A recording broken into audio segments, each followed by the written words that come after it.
네, 안녕하십니까. 안태육장입니다. 오늘 월간 조동욱 시작하도록 하겠습니다. 조동욱 한국산학연협회장님 모셨습니다. 안녕하세요. 네, 안녕하십니까. 네.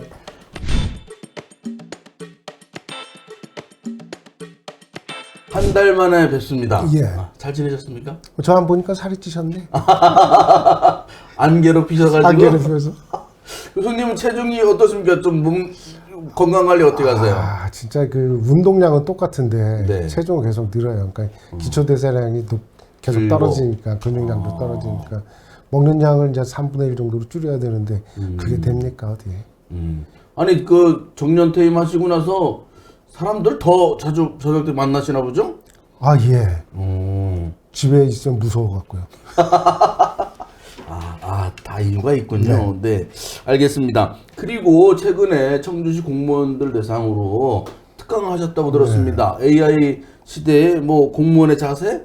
뭐 이런 특강이었던 것 같은데 시에서 보도자료도 냈어요. 저 늦게 알았습니다. 예, 저도 낸 줄 몰랐어요. 예, 그래 좀 알았으면 저희가 촬영도 해드리고 그랬을 건데 그 어떤 내용으로 좀 특강을 하셨습니까? 그러니까 이제 그 행정을 공무원 행정을 디지털 전환, 인공지능 전환을 해라. 그러니까 이제 디지털 전환을 우리가 디지털 트랜스포메이션에서 DX라고 하고 인공지능 전환을 이제 AX 이렇게 하거든요.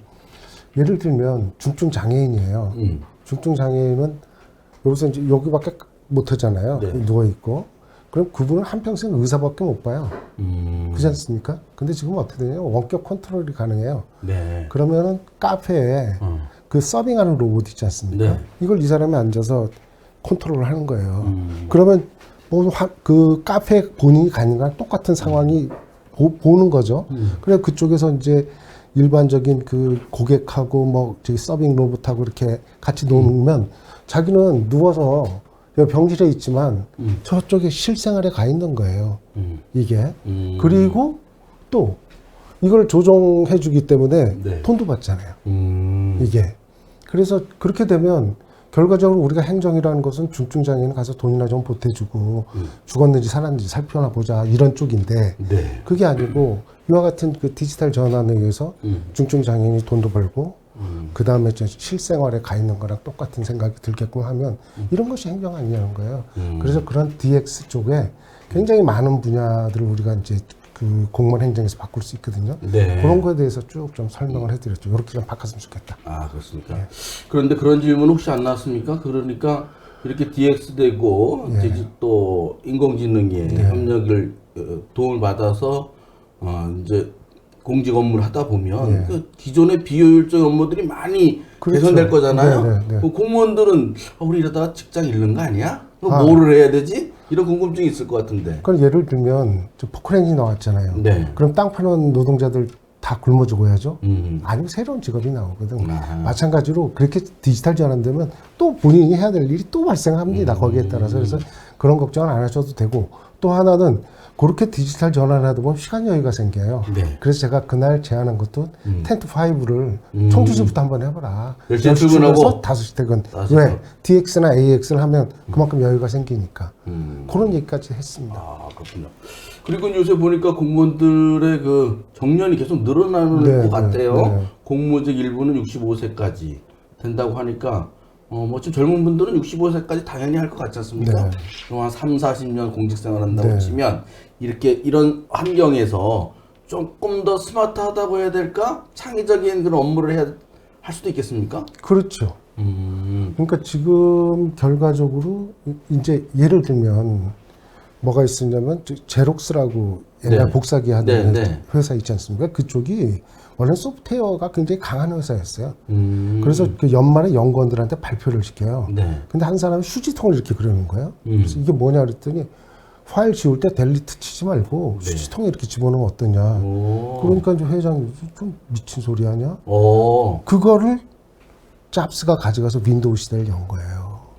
그러니까 그렇게 남는 시간에 자꾸 딴 생각을 하게끔 해서 시장하고 자꾸 그 디스커션 하다 보면 뭔가 새로운 게 계속 나오겠죠. 좀 시사하는 바가 있네요.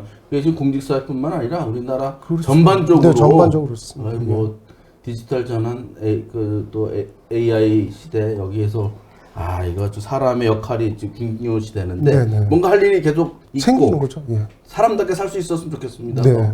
알겠습니다. 좋은 특강을 해주셨다고 해서 소개해드렸습니다. 자, 이제 본격적으로 이제 시사 관련된 말씀을 나누겠습니다. 뭐 많은 얘기가 나왔는데 윤석열 대통령이 담화도 하고 기자회견도 하고 뭐 한 2시간 넘게 쭉 이제 얘기도 하고 뭐 직접적인 그런 이제 그리고 뭐 안짠 그런 이제 생으로 된 질문 응답을 한 것으로 보긴 했는데 교수님은 어떻게 보셨습니까? 국어 사전의 정의를 좀 바꿔야 될 것 같습니다. 그분도 그렇게 얘기했는데. 네네네. 국민 담화가 담들리고 화나게 하는 거로. 국민 담들리고 화나게 하는 거로. 그렇게 국어 사전을 좀 바꿨으면 좋겠고요. 윤 대통령께서는 직업 전환 선포를 하신 것 같아요. 그러니까 이제 대통령직 그만하고 김건희 변호사로 변호사 개업을 아마 선포하신 거로. 그리고 저도 2시간 거의 꼬박 봤는데 불난 집에다 그냥 기름 확 더 붓는 그런 느낌. 아예 안 하는 게 낫지 않아요? 이거 끝나고 나니까 대통령 지지율이 19%에서 17% 돌에 떨어지는 게 참 이렇게 살기도 참 어렵습니다. 그런데 교수님, 뭐 대통령이 뭐 김건희 여사의 특검법도 거부하고 명태균 씨 관련된 연관성도 부인하고 뭐 선거에 개입한 적도 없다고 했고 뭐 이렇게 했어요. 그냥 단칼에다 그렇게 끝냈는데 그래서 민주당하고 이제 야권에서 집회도 했거든요. 앞으로의 정국은 어떻게 될 것 같습니까?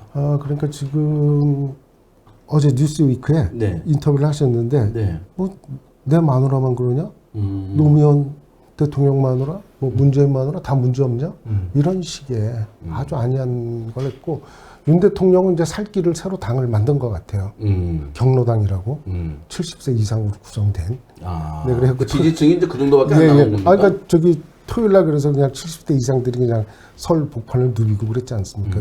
윤석열 지키자 뭐 이렇게 했는데 문제는 이제 야당 입장에서는 김건희 여사들이라든지 국정에 제대로 흘러가지 못한 걸 무기를 단단한 걸 잡았고 이쪽 여당 입장에서는 저기 이재명 대표의 사법 리스크를 잡고 있는 건데 서로 약점 잡고 싸우는데 힘이 이제 저기 김건희 특검이라든지 이런 쪽에 훨씬 많이 실리니까 오늘 보니까 저기 미국 여론조사기관 모닝 저기 컨설트라고 있거든요. 거기에 윤 대통령이 지지율이 찬성이 15% 반대가 79%로 조사했어요. 이게 그리고 조사 대상 25개국 대통령 중에 영광스럽게 1등을 최하위를 차지하는. 지지율이 최하위가 그럼 결과적으로 이런 상황에서 야당이 가만히 있을 수가 없죠. 그러면 이제 이쪽에서는 거꾸로 이제 이재명 사법 리스크가로 이제 맞대응을 할 텐데 워낙 맞대응을 해도 차이가 심하니까 이건 뭐 저기 이제 여당이 굉장히 힘든 패로 그리고 토요일 날 저기 경로당 분들이 나가셨지 않습니까? 거기 뭐 한동훈 당대표에 대한 욕을 바가지로 뭐 서로들 했나 봐요. 그러니까 거긴 또 거기대로 갈라지고 그런 상황인 것 같습니다. 그러니까 이번 주 금요일에 이제 이재명 당대표에 대한 공직선거법 1심 선고가 있는데 유죄가 난다 하더라도 그렇게 이렇게 기울어진 그런 이제 여론 민심을 뭐 이렇게 균형을 맞춘다든지 여당에게 유리해진다든지 이건 좀 어렵다. 그건 5대5, 6대4까지는 괜찮은데 지금 뭐 9대1 뭐 이런 상황인데 그게 되겠어요? 그러면은 결국은 뭐 조국 혁신당이 주장하고 있고 뭐 심리적으로 다 탄핵 얘기하는 거잖아요. 이제 많은 사람들이 그런 탄핵 운동, 탄핵 정국으로 전환될까요? 이제 뭐 민주당에서는 탄핵이라는 얘기를 당론으로 얘기 안 하죠. 괜히 역풍 불 수 있을까봐. 근데 이제 심정적으로 그쪽을 유도를 하고 있는 거죠. 그리고 실질적으로 17%의 지지율을 갖고 국정 원동력이 생기겠어요? 사실 식물 대통령이지 지금도. 점점 더 떨어질 것 같은데. 임기는 뭐 끝까지 하겠다 이런 의지는 이제 밝히셨는데 임기를 끝까지 하는 게 하든지 뭐 중간에 어떻게 되든지 간에 지금 윤 대통령에게 지지 기반이라든가 국정 동력은 크게 상실된 상태로 완전 봐야 상실된 됩니다. 거죠. 그리고 완주한다 그랬을 때 그 완주가 굉장히 힘든 완주일 겁니다. 우선 아시지 않습니까? 여당의 특징은 자기한테 이득 없으면 뒤통수 쳐요. 그럼 자기 주변서부터 이제 거꾸로 이제 물고 늘어질 텐데 어떻게 견디겠어요? 이제 그렇다면 이제 가장 큰 이제 이벤트가 지방선거잖아요. 내후년 6월 3일이래요. 그러니까 대후년이라는 게 굉장히 멀어 보이지만 올해가 지금이 이제 11월이니까 두 달만 지나면 바로 내년 얘기고 선거 정국으로 바뀌게 되는데 지금 같은 현상이 지속되면은 또 여당의 참패, 심탄 이런 게 예상되겠네요. 그렇죠. 예, 예. 그러니까 이제 여당이 살 길은 정말 과감하게 사표를 낸다든지 그런 판세 어떻게 될지 모르죠. 아니면 적극적으로 뭐 김건희 특검을 받아들이고 전국을 쇄신한다든지. 아, 그거는 저 예수가 재림한다는 얘기랑 똑같아요. 그럴 리가 없어. 아, 그럴 일은 예, 없겠습니까? 그럴 리가. 벌써 하시는 거 보세요. 아니 뭐 특검을 한다 그래서 곧 유죄가 되는 건 아니잖아요. 아, 그래도 안 합니다.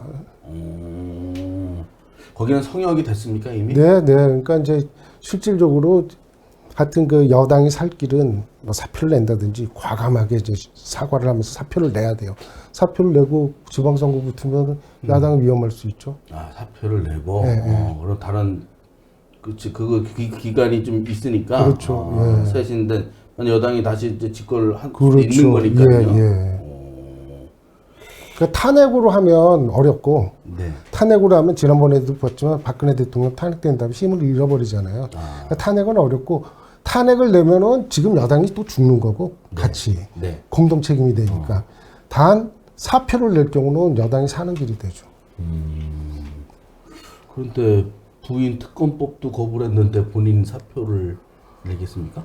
그렇죠. 안 내겠죠. 그러니까 야당 입장 꽃놀이패 들고 있는 거죠. 계속 목재면서. 근데 이재명 대표가 많은 재판을 받고 있지 않습니까? 계속 유죄 뭐 당장 무슨 일이 없더라도 1심, 2심 쭉 하면 여론이 그래도 안 바뀝니까? 아, 그렇죠. 왜냐면 저희 집에서도 우리 집사람하고 큰애가 있잖아요. 둘 다 저한테 NT예요. NT인데 우리 집사람이 워낙 NT니까 큰애는 그렇게 안 미워 보여. 그거랑 비슷해요. 워낙 상수로 국민적 지지율이 낮은 사람이 있는데 쉽게 해서 이재명 대표가 어떤 이제 정치적인 이슈에 의해서 처지가 나쁘다 하더라도 그렇게 간다고 봐야죠. 아, 그렇게 해석을 하시군요. 아니, 큰아들 미안하다. 큰아들은 안티 아닌 줄 알았습니다. 예. 걔는 엄마하고 딱 붙어 있고 막내는 저한테 붙어 있고. 아, 그렇군요. 저 막내 제대했습니까? 12월 26일이에요. 아유, 늦둥이가 제대를 한다니 한 달밖에 안 남았네요. 잘 본생활 하시기 바랍니다. 월급도 요새 많이 준다는데 많이 줘요, 진짜? 120만 원. 오, 진짜로 많이 주네요.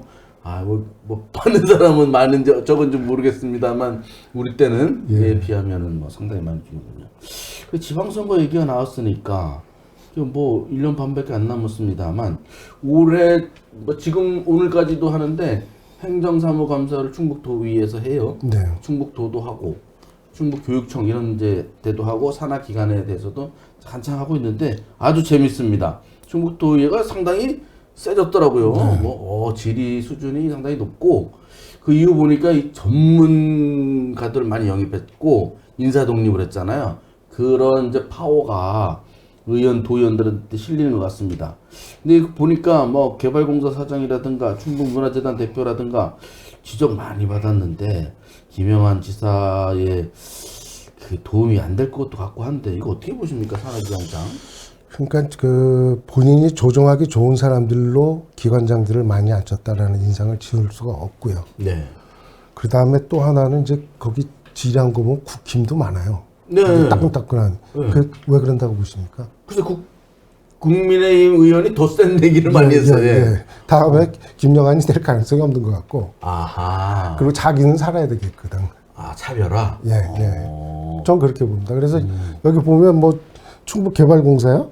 거기는 보니까 뭐 사직대로 공원화? 그래갖고 1억 6천만 원 자기네 돈 들여서 했던데 이게 그렇게 되면 그 교통체증 어떡하죠? 그러니까 청주시는 정확하게 반대하고 있는 건데 용역 보고서는 가능하다라고 내는. 그러니까 도민의 뜻하고 상관없이 지사의 뜻에만 맞추는. 그럼 이게 무슨 기관장이에요. 그러니까 그런 욕 먹죠. 그러니까 저는 그 용역비가 그렇게 비싼지도 몰랐어요. 1억 6천씩이나. 그러니까요. 뭐 한 5천만 원짜리인 줄 알았더니. 저 같으면 3천 해줄 수 있을 것 같은데. 아니 그러면은 이게 용역 결과가 공개가 안 됐습니다. 저희도 안 갖고 있는데. 그러면 대책이 나와야 되지 않습니까?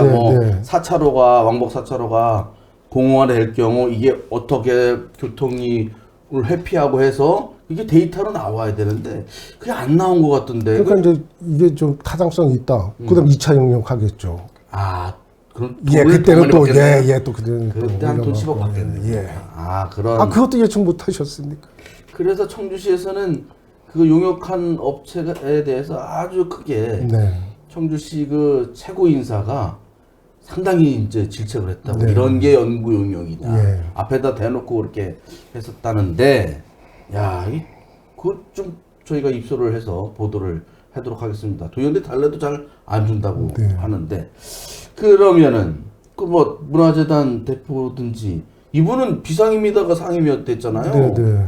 그것도 지사가 문화 쪽에 관심이 많아서 그래서 이제 안 친 것 같은데 그 총회를 이런 식으로 갚으면 안 되지 않습니까? 그 충북문화재단이 충북문제재단으로 바뀌었어요. 충북문제재단으로. 예. 아니 뭐 상품권 의혹서부터 시작해 뭐 문화의 바다 해가지고 겨우 수백 명 참석했대는데 상품권 또 보니까 안지윤 의원이 횡령 의혹이 있다. 그렇지 않습니까? 그다음에 여러 가지 회계 의혹이 막 다 터져 나오고 이런 입장인데 지적도 국힘 의원이 하고 있어요. 그러니까요. 그러니까 이런 문제에 있어서는 정말 우리가 무슨 지사라 그러면 밑에 단체장 맡길 때 그래도 뭔가 좀 사명감도 있고 전문적인 식견도 있고 할 말 좀 하고 이렇게 좀 섞어놔야지 전부 히틀러들만 앉혀놓으면 어떻게 하겠습니까? 이거. 그래도 재밌는 일은 그때 공교롭게 그게 물총도 쏘고 그랬거든요. 8월 17일인데 김영환 지사가 그거 행사하고 나서 코로나19에 걸렸어요. 그 일주일간도 출근도 못하는 일이 있어서 돈은 1억씩이나 쓰고 어떻게 썼는지도 제대로 보고 안 해가지고 감사도 받게 됐는데 이 자리 유지할 수 있을지. 김영환식 인사가 왜 이러는 거예요? 지금 제 생각은 그런 거예요. 그러니까 자기 편이면서 자기 말 잘 들을 사람. 이런 식의 사고방식으로 앉혀놓으니까 이런 일이 벌어지는 거 아니냐. 자기 말만 잘 듣고. 그러니까 지금 국민의 눈높이나 그렇죠, 거기는 기관 리더십은 부족한. 그러니까 용역 맡길 때도 이미 답은 정해준 거예요. 여러 가지 가능성에 대해서 검토하는 게 아니고 답 정해주고 거기에 맞춰주는. 이런 거 아닙니까? 우리 사직 공헌하도. 충북개발공사 저 정원에 정원이라네. 저 꼭대기 옥상. 뭐 둥근 달도 띄었다고 하고. 그래서 엘리베이터 공사도 하던데 돈도 많은 것 같습니다. 알겠습니다. 그리고 이제 충북교육청에 대한 세무감사도 했습니다. 회장님이 이제 교수직을 오래 하셨으니까 교육 전문가시라 여쭤보겠는데 여기도 이제 국민의힘 유상용 의원이 질문한 게 좀 보도도 많이 됐습니다. 100점 만점에 100점 맞은 학생들도 많다고 하고 어떻게 전원 100점에 100점을 맞고 또 뭐 평가하는데 이게 좀 관리가 제대로 안 됐는지 부정행위가 뭐 58%가 있었다고 하고 이런 게 있다는데 이게 도대체 그럼 충북 학생들의 학력이 또 어느 정도 수준이냐 객관적으로. 두 번째는 이게 제대로 관리되고 있느냐는 의구심이 들거든요. 그러니까 평가라는 건 사실 공정성과 상식에 기초한 신뢰성이 있어야 되는 거죠. 그래야 이제 그 평가를 믿는 거 아닙니까? 근데 사실 뭐 공정과 상식으로 해서 대통령 된 게 윤석열이지 않습니까? 근데 지금 사실은 아니잖아요. 그래서 그 뭐 우리나라에는 윤석열이 있고 충북에는 윤건영이 있다는 큰 돈 작은 일이란 말이 이래서 자꾸 나오는 것 같아요. 이 평가 보면 어떤 과목 수행평가 점수는 상중하를 17, 4로 주게 돼 있는데 8점도 있고 9점도 있고 막 이렇대요. 10점, 7점, 4점으로 두게 됐으면 10점, 7점, 4점 그렇게 나와야 되잖아요. 근데 선생님들이 그 8점도 주고 그랬겠다는 그러니까 거예요? 그러니까 지금 이게 뭐 멋대로인 거죠. 그러니까 그리고 또 하나는 지금 충북교육청에서 가장 걱정하는 것이 아까 이제 학력이 낮다고 걱정했는데 큰 문제 없다 지금 이런 이 결과를 보면 근데 사실 그런 게 아니고 저희가 보면 충북 학력이 낮아요. 학력은 낮아요. 왜 낮냐면 도세랑 비례합니다. 이게 그러니까 지금 뭐 서울이나 수도권하고 여기하고는 부모가 미는 힘의 차이가 있어요. 여기 30평 아파트는 4억인데 강남에 30평 아파트는 40억인데 미는 힘이 같습니까? 근본적으로 학력이 낮을 수밖에 없어요. 그래서 이 근본적으로 낮은 학력을 어떻게 그래도 올릴 수 있느냐가 교육청이 고민해야 될 일인 거죠. 그렇게 하는 정책은 방향은 맞은데 그런데요. 근데 그래서 보면 저는 이렇게 생각합니다. 우선은 저희가 부모가 미는 힘이 약하기 때문에 아니 국립대학도 보면 지역세에 따라서 국립대 위치도 달라요. 그 위상이. 네. 그렇지 않습니까? 들어가는 입학 성적도 그렇고 네.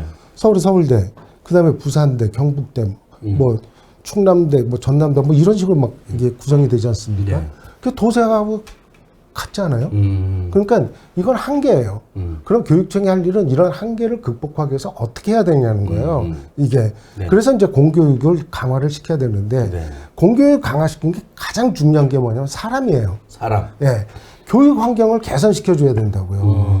그러니까 예를 들면 지금 그 아파트 단지 막 새로 생겼지 않습니까? 네. 그런 거 학생들 많잖아요. 예. 그런 과밀학급이 생길 수밖에 없잖아요. 그렇죠. 그러면 교사를 더 늘려줘야죠. 당연히 네. 이게 그러니까 교육 환경 개선, 공교육을 통한 최대 서비스가 될 수 있도록 학교가 움직여야 되는데 과밀학급 해소를 위해서 그렇게 하지를 않아요.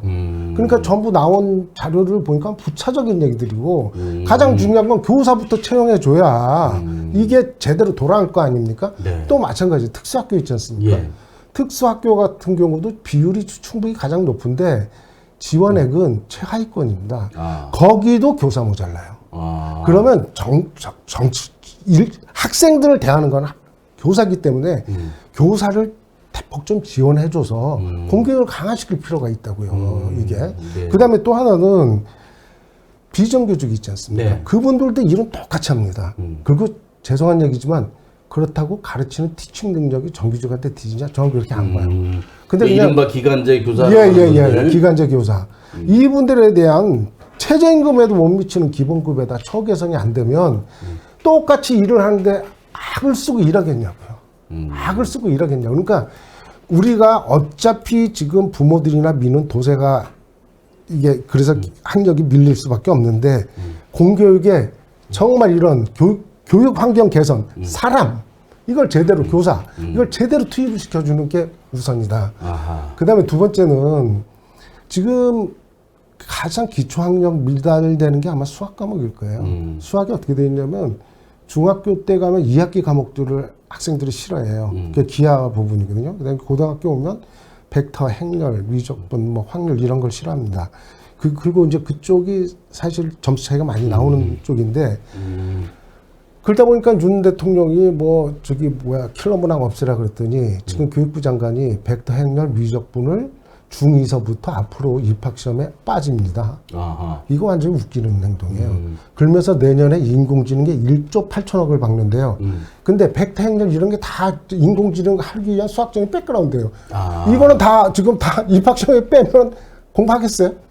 안 하지? 그리고 1조 8천억을 하면 어디 사상 누각이지? 이거에 대해서 문제 제기하는 국회를 하나도 못 받고 강요 하나도 못 받고 국회에서 지금 나온 거라는 거는 AI 규제에 관한 법률만 11개 만들어놨어요. 예? 이래갖고 뭐가 되겠냐고. 그러면 지금 예를 들면 남은 게 확률이에요. 네. 학생들이 하기 싫어하는 거. 이런 부분도 선생님들이 설명하면 암만 설명 잘해도 학생들이 싫어해요. 과목 자체를. 그럼 예를 들어서요. 이런 부분에 AX, DX가 투입이 되는 거예요. 네. 메타버스에 생성형 AI를 집어넣어. 예를 들면 확률을 만든 건 파스칼이에요. 네. 무슨 일이 벌어지냐면 둘이 이제 그 격투기를 했다가 격투기를 했는데 5번 싸워서 3번 이긴 사람한테 2억 주기로 한 거예요. 근데 갑이라는 사람이 2번 이기고 부상을 당했어요. 네. 그러니까 더 이상 시합을 못 했잖아요. 네. 그러니까 이거 거기 몰려간 거예요. 갑이라는 사람이. 나 앞으로 3번 중에 한 번만 이기면 내가 이길 수 있는 거니까 나 그 돈 달라. 그랬더니 을이라는 사람은 나 3번 나오고 내가 3번 다 이길 줄 어떻게 아느냐. 그렇죠. 그러니까 그 돈 놔달라. 예. 그냥 곤란한 거예요. 예. 그래서 그걸 갖다가 파스칼한테 의뢰를 한 거예요. 그래서 파스칼이 생각해낸 게 확률인 거예요. 이게. 네. 그래서 뭘 생각했냐? 확률 곱하기 금액해서 기대감이란 걸. 네. 그러니까 로또는 확률이 0입니다. 그래서 저기 돈이 30억이라고 해야 0 곱하기 30억이니까 수학적으로는 0원이에요. 기대값이. 그러면 그렇게 하기 위해서는 확률 하다 보면 경우의 수 따지고 막 이래야 되잖아요. 네. 그러다 보니까 그걸 쉽게 하려고 순열조합 이런 새부터 하기 싫어하거든. 근데 그 얘기를 들으니까 좀 정신이 하나도 없는데. 네. 아니 거길 들어가면 메타버스에 자기가 파스칼이 되는 거야. 그리고 생성형 AI하고 지가 파스칼이 돼서 그 사람들이 물어본 건 생성형 AI랑 막 질의응답하면서 지가 확률 공식을 생각해내. 재밌겠죠. 그러니까 AI를 잘 활용하려면 요새 뭐 프롬프트라고 하는데 네. 질문을 잘 해야 네, 프롬프트. AI를 예, 잘 예, 쓰는데 예, 예. 질문할 기초 능력 이런 이제 뭐 수학이라든지 네. 이런 것들 자체에 대해서 교과 과정이 보장이 안 되면 질문할 줄 모르니 AI 관련된 산업이 발전하기는 어렵죠. 네네. 그리고 이제 쉽게 보면 수학이라고 가르치는데 이게 필요해서 나왔잖아요. 근데 그냥 어렵기만 해요. 뭐 이게 왜 나왔는지도 잘 모르거든. 그런 걸 메타버스 들어가가지고 네. 저기 생성형 AI랑 막 대화하면서 자기가 공식을 만들어내는 거야. 그 공식을. 그러면 수학이 얼마나 재밌겠어요. 그러니까 지금 우리 충청북도는 도세가 약한 만큼 부모가 사교육으로 투입해 주는 게 약하기 때문에 다른 시도에 비해서 기초학력이 약할 수밖에 없습니다. 두 가지로 해결해야 된다. 네. 하나는 공교육, 네. 교육 환경, 교사 제대로 투입해 줘라. 두 번째는 AX, DX 이런 기술이 뒷받침해 줄 수 있지 않느냐. 이 두 가지를 결부시켜 나가면 그래도 지금 도세에 비해서 위로 기초학력이 훨씬 올라갈 거라고 생각합니다. 알겠습니다. 그리고 말씀 중에 그 뭐 비정규직 처우 개선을 해야 된다는 말씀을 하셨는데 그 중에 이제 기간제 교사는 그 처우가 아주 나쁘거나 그런 건 아니라고 알고 있습니다. 혹시 그것만 또 콕 집어가지고 말 잘못했다고 뭐라지 마시고 전반적으로 처우를 개선해 주시고 기간제도 정교사로 바꾸면 정규직으으로 바꾸지 그죠? 그렇죠. 그 청주의 그 솔밭초등학교 부촌에 있는 학교인데 학생이 너무 많아서 오히려 역차별을 받는 그렇게 콩나물 교실을 처음 봤어요. TV에 보니까 어떻게 그렇게 많은 학생들이 공부를 하는지 참 이거 굉장히 그런 안 좋은 모습이던데 교육청에서 이런 사실을 개선 대책을 알겠죠? 아는데 안 하는 게 문제지. 그러니까 알면 안 하면 무능한 거고 모르면 무지한 거고 그런 건가요? 참, 이거 파악이 안 됐겠습니까? 그래서 정부도 AI DX인가 뭐 그런 거 한다고 추진한다고 하는데 그것도 논란이 많더군요. 그래서 이번 행정사무검사 또는 이제 국정감사도 저번 달 했잖아요. 충북교육청을 보셨을 텐데 충북교육청이 여러 가지 개선 과제가 있을 텐데 교수님이 보시기에는 이거부터 좀 했으면 좋겠다, 좀 바꾸면 좋겠다는 건 뭡니까? 우선은 마인드부터 바꿨으면 좋겠다. 마인드. 네. 왜냐하면 학교나 교육청이나 학생이 주인공이에요. 학생이 주인공. 학생이 주인공이에요. 그러면 학생들 위해서 내가 해줄 게 뭐냐? 아니 저기 교육청에서 맨날 학력 신작한다고 얘기는 해놓고 그게 목표다. 하지만 과밀학급 해소 안 하고 특수학교 이런 데도 뭐 신경 안 쓰고 이렇게 하면 뭐가 되냐고요. 일은 사람이 합니다. 일은 사람이 하는데 교사들이 사기를 높여주고 그다음에 과다한 업무 부담 좀 덜어주고 교사들 더 많이 채용해 갖고 그런 식의 돈이 투입되는 방향이 맞다고 봅니다. 우선 아까 똑같은 얘기지만 그다음에 두 번째 좀 부탁의 말씀드리고 싶은 게 세상에 이런 일에는 이제 충북교육청이 그만 나왔으면 좋겠다. 이거 자주 나왔습니까? 네, 예를 들면 어떤 일이 있었습니까? 고등학교 뭐 경비원 선생님이 그 우리 아파트 옆에 있던 학교더라고요. 근데 참, 거기 제가 지난주 토요일날 지나가는데 그 문을 고치고 있어요. 근데 아예 이 대문이 이렇게 있잖아요. 다 부시고 있던데. 기둥을. 그러니까 그 교문에 깔려 죽는다든지 돌아가신다든지 이거 해외 토픽감이에요. 이런 일이 저 어디도 없어요. 이거 그다음에 또 하나 자꾸 관용차 자꾸 바꾸시는데 교육감 월급 많아요. 그거로 타셔요. 그렇게 많이 바꾸지 말고 이거 할 돈 있으면 과밀학교 교사 한 명 더 채용하는 그런 멋진 모습을 좀 봤으면 좋겠습니다. 그게 최고 2년짜리 빌린 게 한 달에 303만 원. 우리 회사 빌리는 차는 35만 원인데 303만 원짜리를 그냥 세워놓죠. 야, 그걸 또 세워놓기도 하고 그러면 2년 만에도 6천, 7천인데 그럼 어디 사람 하나 써도 되겠네요, 그죠? 그렇죠. 비정규직이라도. 또 아무튼 지금 그다음 또 말씀만 하시면 전국적 이슈가 되고 있는데 말씀 좀 줄이시고 그래서 아무튼 종합적으로 좀 말씀드리고 싶은 거는 하여튼 무조건 최우선을 본인이 입장 바뀌어서 학생이 한번 돼봐라. 그래서 학생 입장에서 모든 행정을 좀 생각해 보면 지금 이런 일들은 발생하지 않을 거고요. 네. 기초학력 올라갈 겁니다. 그렇게 좀 제발 부탁의 말씀 올립니다. 네, 알겠습니다. 자, 오늘 월간 조동 오늘 그 여러 가지를 말씀을 나눴습니다. 정치 얘기, 교육 얘기, 이런 얘기를 다음 달엔 어떻게 또 바뀌고 있는지 네. 다시 말씀을 나누도록 하겠습니다. 오늘 고맙습니다. 고맙습니다.